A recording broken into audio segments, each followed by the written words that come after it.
Tom Zé, um dos mais inquietos artistas da história da música brasileira, e isso eu falo de uma maneira muito positiva, é o personagem deste vídeo.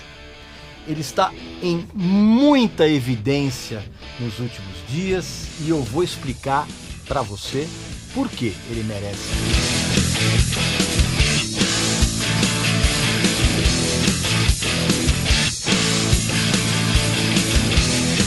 Meu amigo e minha amiga, eu vou interromper um pouquinho esse papo aqui, porque eu tenho uma dica sensacional para você. Você certamente, aí na sua casa, você que está assistindo esse vídeo aqui agora, você certamente adora a música brasileira. E eu tenho certeza que na sua casa você tem pelo menos um disco cuja capa foi fotografada pelo Marcos Hermes, um dos fotógrafos mais renomados da história da música brasileira.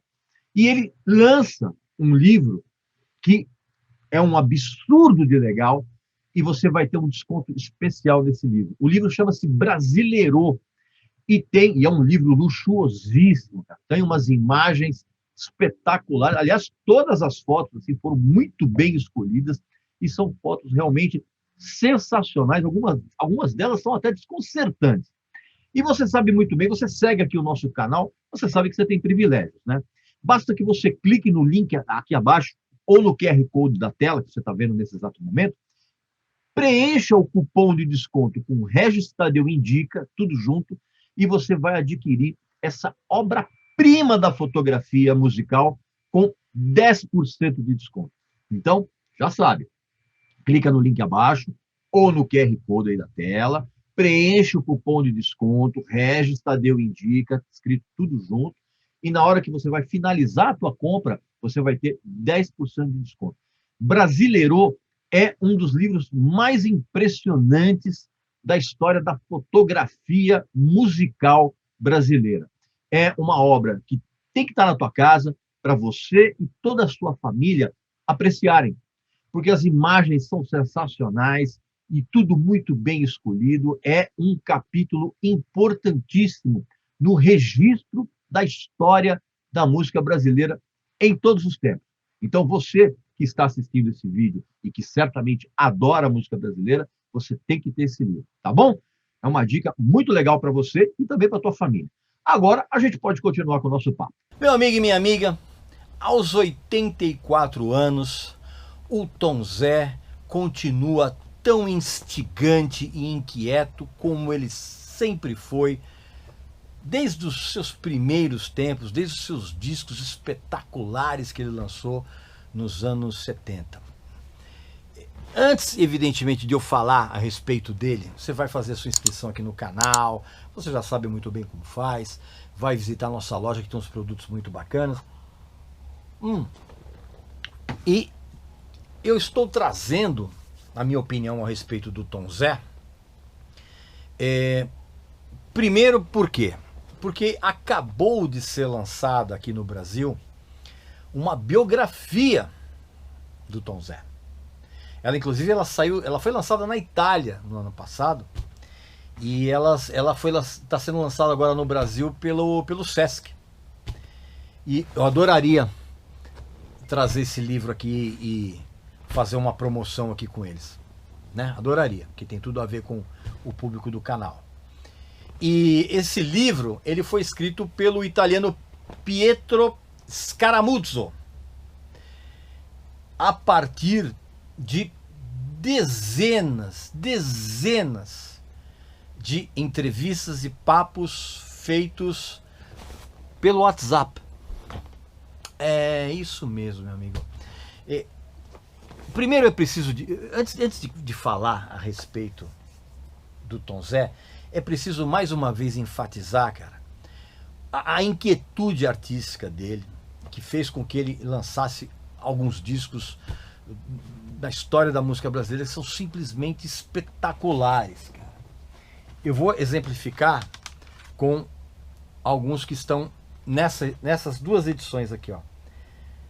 Foram lançadas, isso aqui foi lançado em 2000 e foi mais uma daquelas séries que foram de discos que foram recuperados brilhantemente pelo Charles Gavan. Discos, por exemplo, como o Todos os Olhos, de 1973, que tem aquela capa que até hoje, aqui, eu vou mostrar aqui para vocês, ó, que até hoje é incensada e discutida, porque é realmente o que você está imaginando, é uma bolinha.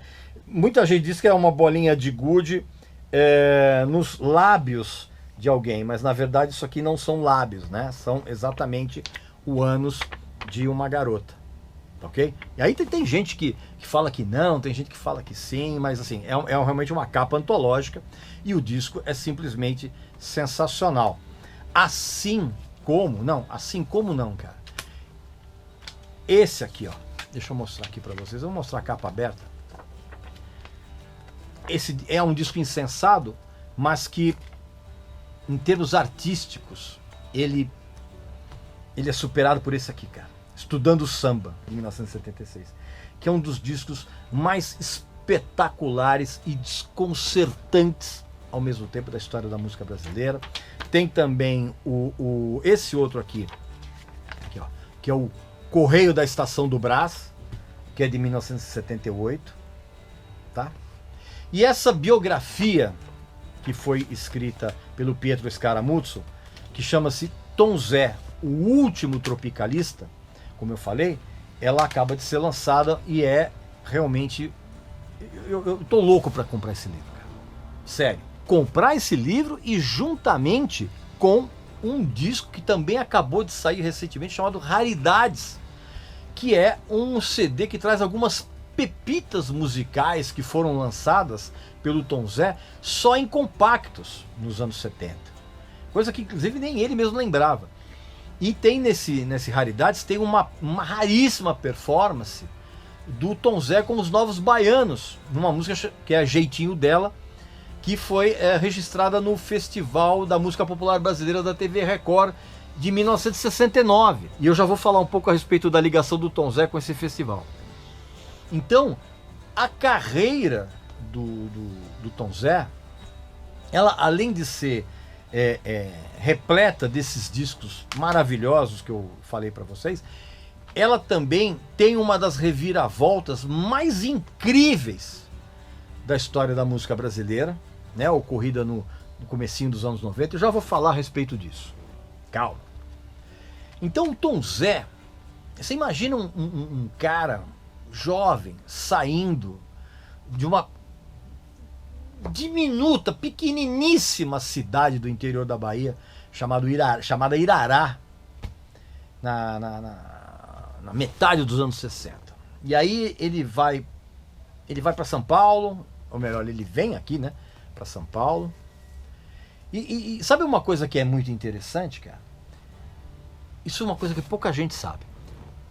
Se não fosse pelo Tom Zé, talvez não existisse os Novos Baianos. Pois é, cara.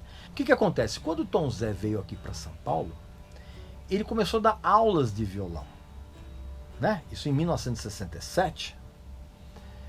E ele apresentou um dos alunos dele, que era o Moraes Moreira, apresentou a um poeta chamado Luiz Galvão, que por conseguinte depois os dois conheceram Paulinho Boca de Cantor.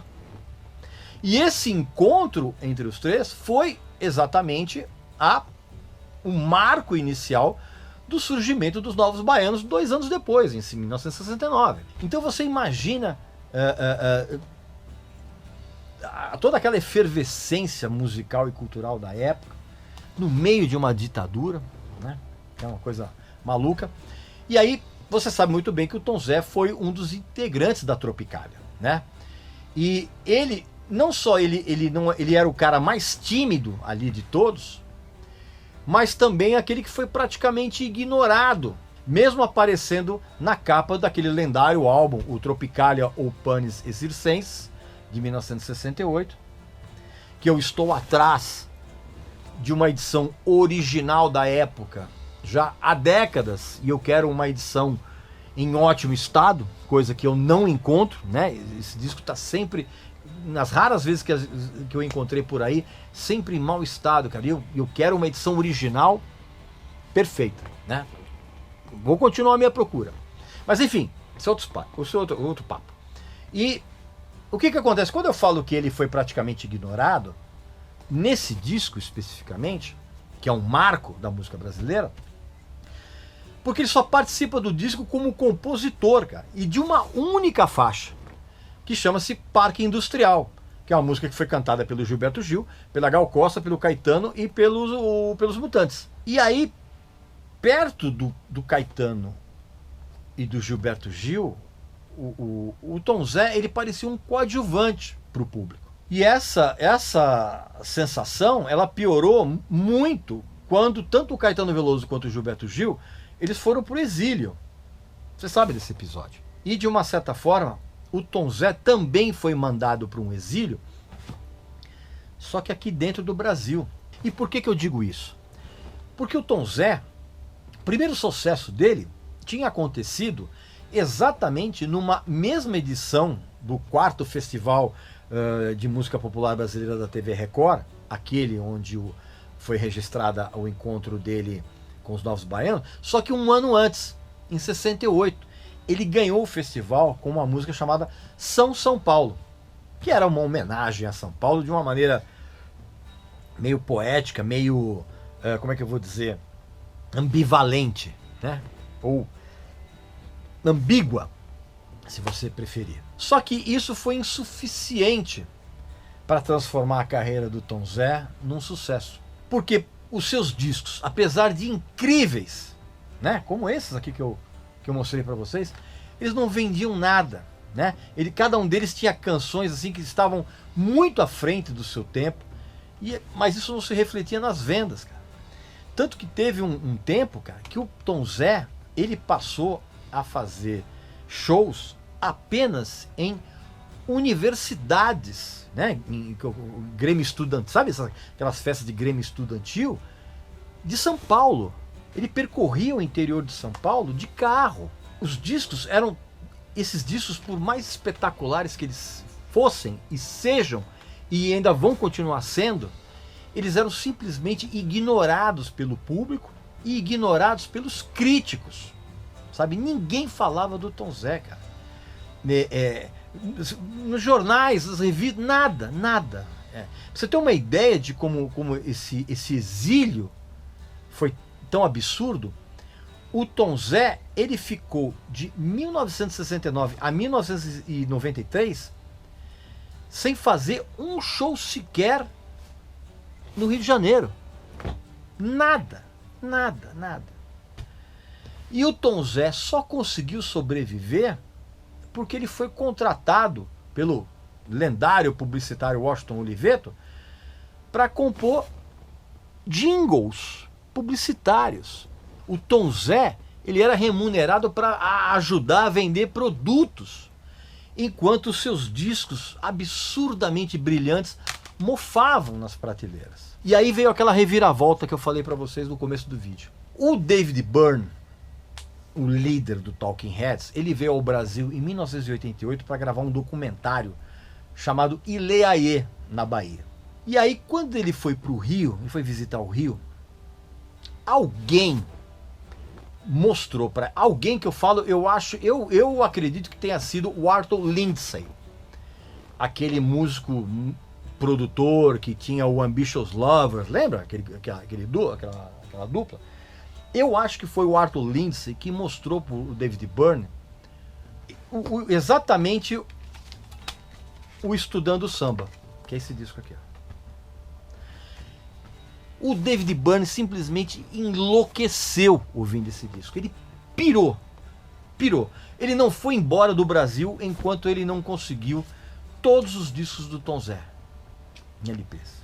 E era raríssimo já, naquela época mesmo. E ele ficou tão pirado com o que ele tinha ouvido, não só do Tom Zé, mas aqui da música brasileira, que ele falou, cara, eu vou criar um selo onde eu vou lançar músicas do mundo inteiro que pouca gente conhece. E aí ele criou aquele selo, o Luacabop, né? E depois de que ele fez algumas coletâneas de música brasileira, o primeiro cara que ele resolveu contratar, quem foi? O Tom Zé. Foi o David Byrne que inicialmente lançou nos Estados Unidos, acho que umas 2 coletâneas do Tom Zé, e depois passou a lançar alguns discos subsequentes dele, que ele soltou nos anos 90. E esse buchicho, cara, fez com que o Tom Zé passasse a ser entrevistado por toda a imprensa. Mas a imprensa americana. E a imprensa de grande porte, sabe? Tipo os jornais, os grandes jornais americanos, grandes revistas. E aí, consequentemente, ele começou a fazer shows pela América do Norte, na Europa. Ele chegou, inclusive, a tocar com aquela banda americana, a Tortoise. Lembra dessa banda? Pois é. E aí ele voltou a lançar vários discos. E, sabe, foi mais ou menos o que aconteceu com Sepultura. Existe essa ligação entre os dois. Porque assim como aconteceu com Sepultura, que teve o reconhecimento inicialmente lá fora e depois passou a ser famoso aqui no Brasil, com o Tom Zé aconteceu a mesmíssima coisa. E eu vou falar uma coisa para você, meu amigo e minha amiga. Como compositor, o Tom Zé, ele continua ainda incansável. Ele tem lançado discos muito interessantes, mas assim, é na hora que você revisita os seus discos do passado, como esses que eu mostrei aqui para vocês, que você vai conseguir entender como é que é o processo criativo dele, como é que tudo era feito para que se estabelecesse uma conexão cerebral com o ouvinte e não exclusivamente emocional. O fato, por exemplo, do Tom Zé ter passado 9 anos da vida dele estudando música na Universidade Federal da Bahia, esse fato deu a ele uma base teórica que foi usada de uma maneira incrivelmente surpreendente. Surpreendente e inovadora no desenvolvimento das canções dele. Mesmo aquelas que soavam mais populares num primeiro momento, para quem tinha um ouvido um pouco mais comum, cara. Só que quando você faz a audição desses discos que eu mostrei para você, e você faz uma audição atenta, como tem que ser, isso vai revelar assim, camadas de harmonias e contrapontos.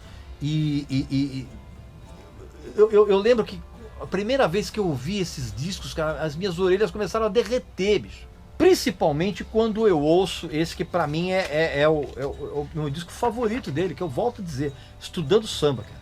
Que você ouvir esse disco é uma experiência simplesmente desconcertante. O próprio David Byrne fala, cara, que a vida dele mudou completamente depois que ele ouviu esse disco. E mudou pra melhor. Tá? Eu realmente recomendo que você ouça esse disco, cara. É incrível isso, cara. Eu mesmo, eu me penitencio de uma certa forma de ter descoberto esses discos muito tardiamente. Porque eu só fui ouvir o Tom Zé, esses discos maravilhosos, em 2000. Não foi 99? Não, foi 2000, ano 2000. Quando essas edições em CD, elas estavam prestes para serem lançadas, e o Charles Gavan, essa série inclusive é da Continental, espetacular, e o próprio Charles Gavan, ele me contratou, ele sugeriu para a gravadora que eu escrevesse os releases desses discos. E aí, cara, quando ele me mandou os álbuns, né, na verdade ele me mandou não os discos já definitivos, ele me mandou os CDRs. Cara, eu pirei, juro por Deus, cara. Assim, eu ouvi cada um dos discos fora de brincadeira. Eu terminava a audição de cada um deles, cara, eu dava assim umas 13 piruetas no ar, cara, e eu caía de costas do chão. É um negócio inacreditável. Então, meu amigo e minha amiga, essa é a minha opinião a respeito do Tom Zé. É um artista brilhante, brilhante. Você tem que ouvir esses discos, cara, tá? Os dois aqui, que é o Todos os Olhos e o Se o Acaso Chorar. O Se o Acaso Chorar é um disco de 72 e o Todos os Olhos é de 73. E o Estudando Samba, que é um absurdo, de 75, e o Correio da Estação do Brás, de 78. Não deixe de ouvir esses discos. Assim, a tua cabeça vai mudar completamente. Eu garanto. Tá legal? Então, meu amigo e minha amiga, não esqueça também de fazer a sua inscrição aqui no canal, visitar a nossa loja, que tem uns produtos muito legais. Eu volto muito em breve aqui com mais um vídeo para falar de um assunto interessante aqui para vocês, tá bom? Então, um abraço, saúde para vocês, para suas famílias e para os seus amigos. Cuidem-se. Até a próxima.